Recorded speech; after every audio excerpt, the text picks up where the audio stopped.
112 milhões de reais tinham simplesmente desaparecido. E, em apenas 3 dias, o império de Gustavo Lacerda, um dos bilionários mais influentes do país, estaria oficialmente falido.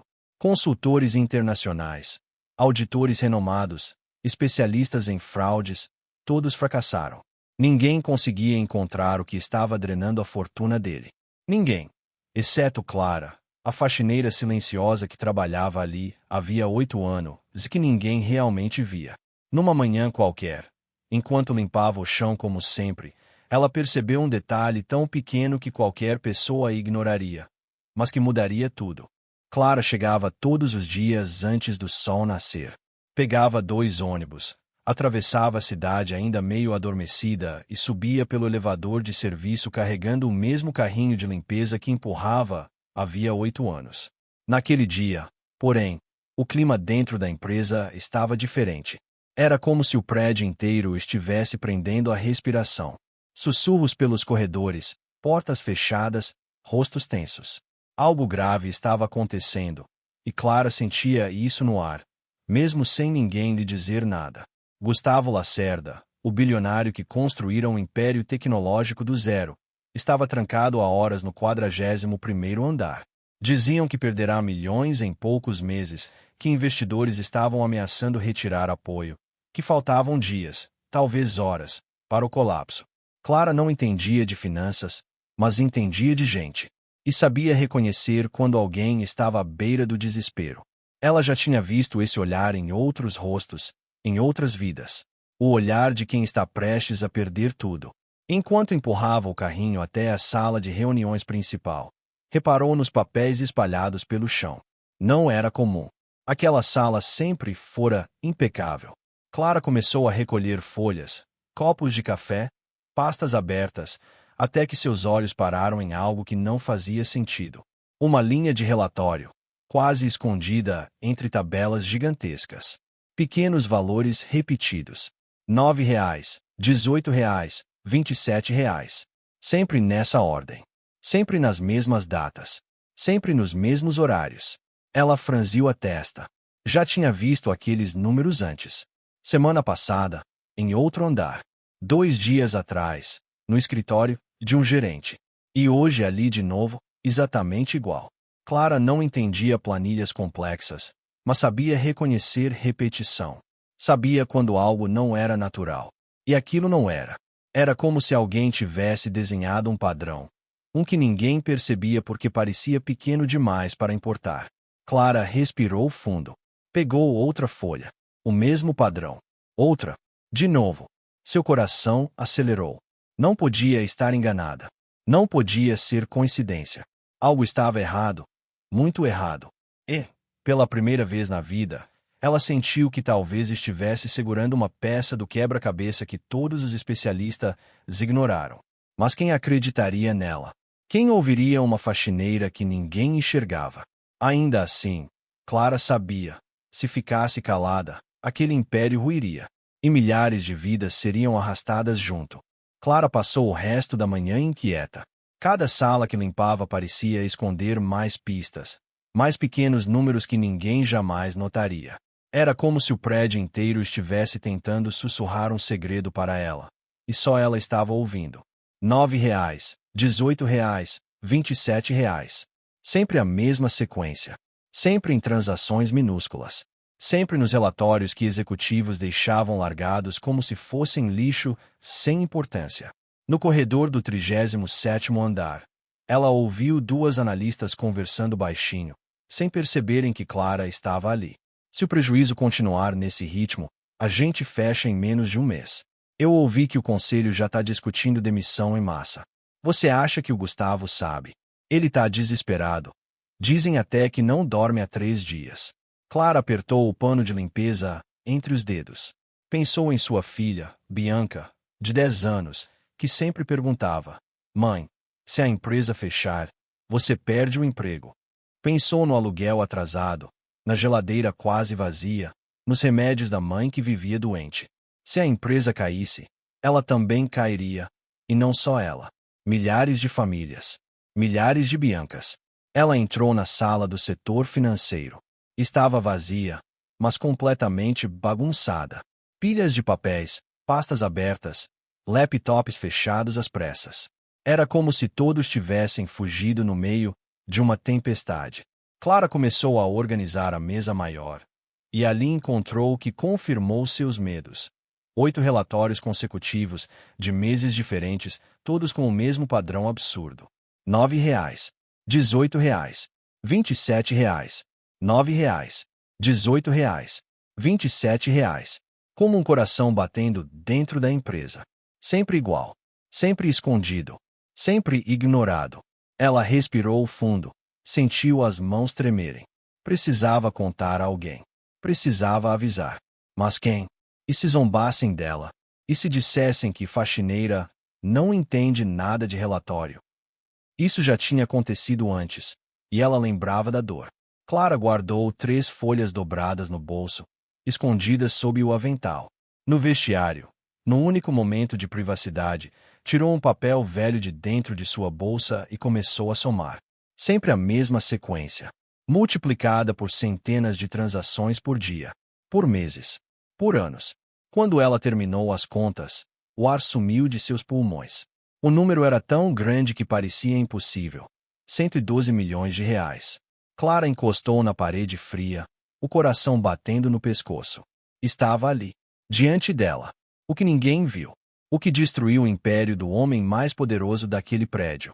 E se ela não falasse, aquilo continuaria drenando tudo, até o fim. Clara respirou fundo, guardou as folhas no bolso e tomou uma decisão que mudaria sua vida inteira. Ela precisava falar com Gustavo Lacerda. Custasse o que custasse. Clara sabia que não podia simplesmente bater na porta do bilionário e dizer: "Eu encontrei o que seus especialistas não viram." Era insano. Era impossível. Era perigoso. Mas o que era mais perigoso? Arriscar o emprego. Ou deixar que 7.000 funcionários perdessem o próprio sustento. Ela respirou fundo e subiu para o 41º andar, o lugar onde ficava o gabinete de Gustavo Lacerda. Nunca tinha ido até lá. Faxineiras não subiam tão alto. Ali o carpete era mais macio, o ar mais frio, o silêncio mais pesado. Clara sentiu o coração disparar. Parecia estar entrando em outro mundo, um mundo onde ela não pertencia.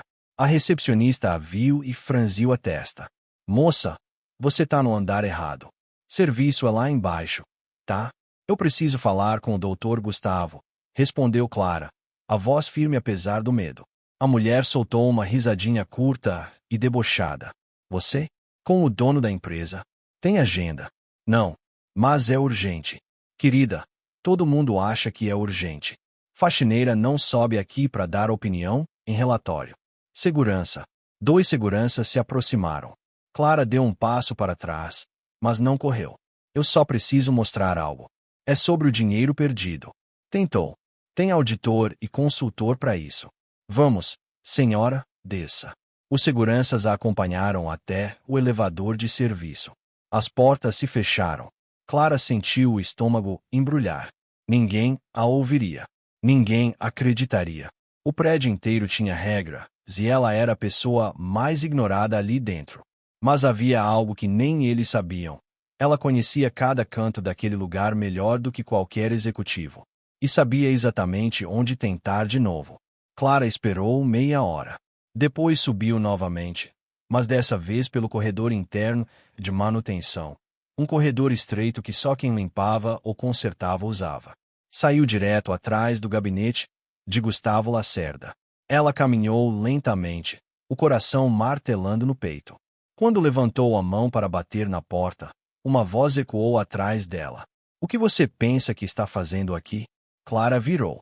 Um homem alto, terno impecável, expressão fria. Era Marcelo Farias, diretor financeiro, e justamente quem coordenava todas as investigações internas.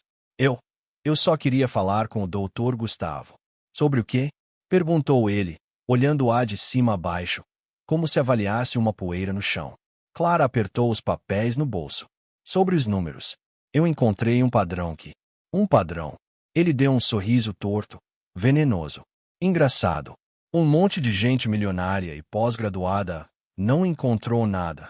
mas uma faxineira encontrou. É isso? Clara não respondeu. O olhar de Marcelo mudou. Já não era desprezo. Era algo mais perigoso. Que padrão? Pequenas transações, repetidas, valores que... Ela hesitou. Havia algo errado naquele olhar. Mostre. Ele deu um passo à frente, a voz agora seca, ríspida. Quero ver. Clara recuou. Eu vou mostrar para o Dr. Gustavo. O rosto dele endureceu. Ou você me mostra agora, ou vai ser demitida por violar dados confidenciais. Entendeu? Ela sentiu as mãos suarem, a respiração falhar. Ele sabia pressionar, sabia assustar. E, principalmente, não parecia nem um pouco surpreso com o que ela disse. Isso acendeu um alerta dentro dela. Eu só quero ajudar, murmurou Clara. Ajudar? Marcelo inclinou a cabeça, com um sorriso gelado. Você não faz ideia do tamanho do problema no qual está se metendo. Antes que ele pudesse se aproximar mais, a porta atrás dele se abriu. Gustavo Lacerda estava parado ali, cansado, olheiras profundas, terno amarrotado, mas atento, muito atento. O que está acontecendo aqui? Perguntou, a voz baixa porém firme. Marcelo se adiantou. Nada, Gustavo. Apenas uma funcionária perdida. Eu estava. Mas Clara o interrompeu. E não sabia de onde tirou coragem para isso. Eu preciso falar com o senhor. Eu encontrei uma coisa que ninguém viu. Gustavo estreitou os olhos. O que você encontrou? Marcelo gelou. Ficou claro. Muito claro. Ele não queria que Clara falasse. E isso dizia tudo. Entre, disse Gustavo, olhando para Clara. Você tem 2 minutos. Clara entrou. Ela estava tremendo. Mas pela primeira vez, alguém estava disposta a ouvir. Quando a porta se fechou atrás dela, Clara sentiu suas pernas tremerem. O gabinete de Gustavo Lacerda era imenso, silencioso e tão elegante que parecia outro universo. Um universo no qual ela jamais imaginou estar. Gustavo andou até a mesa devagar. Apoiou as mãos e olhou diretamente nos olhos dela. Era um olhar cansado, duro, desesperado, mas curioso. Finalmente curioso. Você disse que encontrou algo. Ele falou sem rodeios. O que exatamente? Clara respirou fundo. Tirou as folhas amassadas do bolso, esticando com cuidado, as mãos trêmulas denunciando seu medo.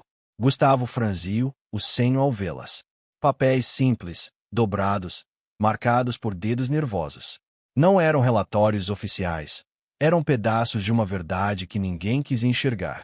Eu limpo as salas onde esses documentos ficam espalhados, começou ela, tentando controlar a voz. E percebi que sempre tinha isso aqui. Repetido. Ela apontou os números.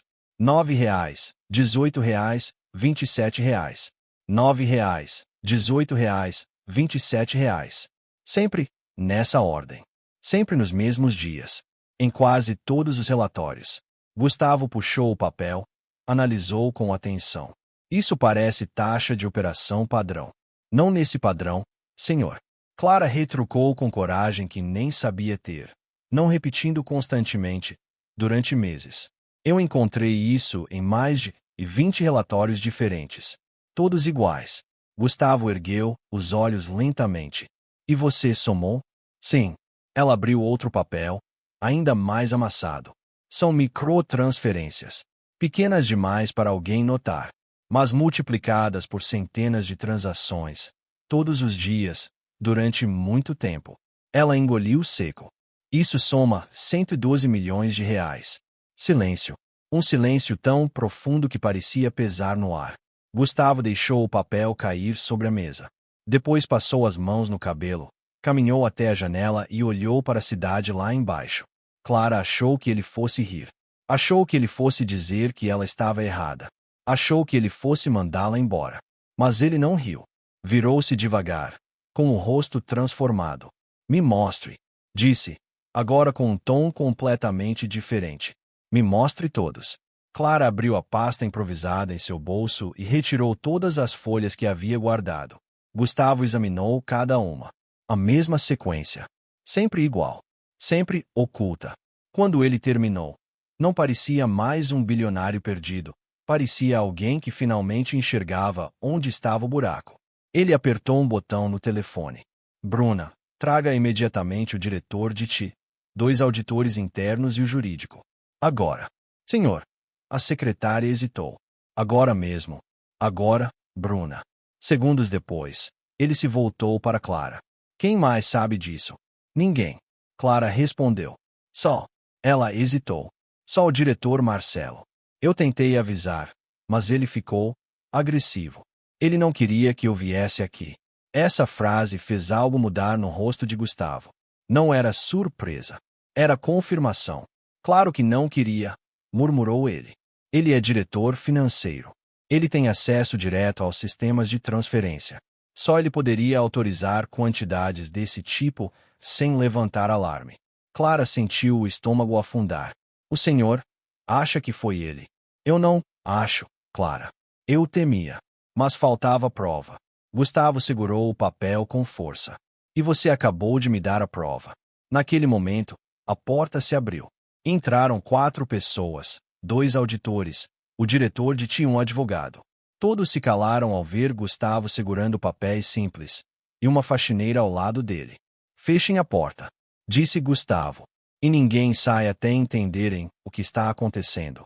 Clara contou tudo, detalhe por detalhe. Os auditores se aproximaram, analisaram as folhas e começaram a trocar olhares tensos. O diretor de TI abriu o laptop na mesa. Vou rodar um filtro por transações pequenas, valores repetidos, padrão sequencial. Demorou menos de 3 minutos. Meu Deus, murmurou ele. Ela tem razão. Mostre, exigiu Gustavo. O laptop girou para ele. Milhares de microtransferências. Sempre nos mesmos horários. Sempre nos mesmos valores. Sempre para as mesmas contas. O advogado ficou pálido. Isso é desvio sistemático. É fraude. Autorizada por quem? Perguntou Gustavo. O diretor de TI respirou fundo. Digitou. Esperou. E quando o nome apareceu na tela, ninguém se surpreendeu, exceto Clara. Marcelo Farias, diretor financeiro. Gustavo se levantou, tão rápido que a cadeira quase tombou. Chamem a segurança. Agora. Sua voz era pura fúria contida. E tragam Marcelo até aqui. Não deixem ele sair do prédio. Ele olhou para Clara, e seus olhos estavam diferentes. Não havia superioridade. Não havia distância. Havia respeito. Clara, você acabou de salvar esta empresa. E, pela primeira vez na vida, ela acreditou que ele estava dizendo a verdade. O corredor inteiro pareceu congelar quando 2 seguranças surgiram empurrando Marcelo Farias. Ele estava pálido, suando, a gravata torta, a máscara de diretor impecável finalmente rachada. Assim que viu Clara dentro do gabinete, seus olhos soltaram um ódio silencioso, o tipo de ódio que nasce quando alguém descobre a verdade que você tentou esconder por anos. Gustavo, isso é um absurdo. Marcelo tentou recuperar a postura. Você não vai acreditar numa faxineira ignorante. Mas desta vez, Gustavo não piscou. Já sabemos de tudo, Marcelo. Todas as transações, as contas, as microtransferências. O rastreamento está concluído. Marcelo empalideceu de vez. Eu posso explicar. Pode explicar para a polícia. Cortou Gustavo. Porque é lá que você vai terminar. Os seguranças o levaram. Clara ficou ali, imóvel, sentindo o coração bater tão forte que parecia doer. Ela não sabia se queria chorar, desmaiar ou simplesmente fugir. Tudo tinha acontecido rápido demais para alguém que, até aquela manhã, era invisível. Gustavo voltou-se para ela. Clara. Ele respirou fundo, como se estivesse tentando processar tudo. Você nunca deveria ter sido ignorada. Se eu tivesse ouvido pessoas como você antes, isso não teria acontecido. Ele fez um gesto para que ela se aproximasse. A empresa inteira deve a você muito mais do que imagina. Clara balançou a cabeça, envergonhada. Eu só vi algo estranho. Qualquer um teria visto. Não. Gustavo corrigiu, firme. Se qualquer um tivesse visto, não estaríamos à beira da falência. Só você viu. Só você se importou o bastante para falar. Mesmo quando te mandaram calar. Ele foi até a mesa, pegou um envelope e entregou a ela. Este é o início, disse. Um bônus especial pelo que você fez. E respirou fundo. A partir de hoje, você não trabalha mais na limpeza. O chão pareceu sumir sob os pés de Clara. Eu fui demitida. Gustavo sorriu. Não. Você foi promovida. Ele abriu uma pasta com um contrato novo. Quero você no meu time de auditoria interna. Você tem um olhar que ninguém aqui tem. E isso vale ouro. Clara levou a mão à boca, lágrimas escorrendo antes que pudesse controlar. Mas eu não tenho estudo. Você tem talento. Gustavo respondeu. A empresa paga seus cursos, sua formação. O que você fez hoje não tem preço. Naquele momento, o telefone interno tocou. Notícias começavam a circular. O prédio inteiro comentava. Funcionários se reuniam nos corredores. A história se espalhava como fogo. E pela primeira vez em 8 anos, quando Clara saiu daquele gabinete, pessoas a olharam. Pessoas sorriram para ela. Pessoas disseram obrigada. Ela não era mais invisível. Naquela noite, ao pegar o ônibus lotado para voltar para casa, Clara encostou a cabeça na janela, segurando o envelope e o contrato no colo. Lágrimas caíam, mas não de medo, e sim da certeza luminosa de que, às vezes, a pessoa mais subestimada da sala é justamente quem salva tudo.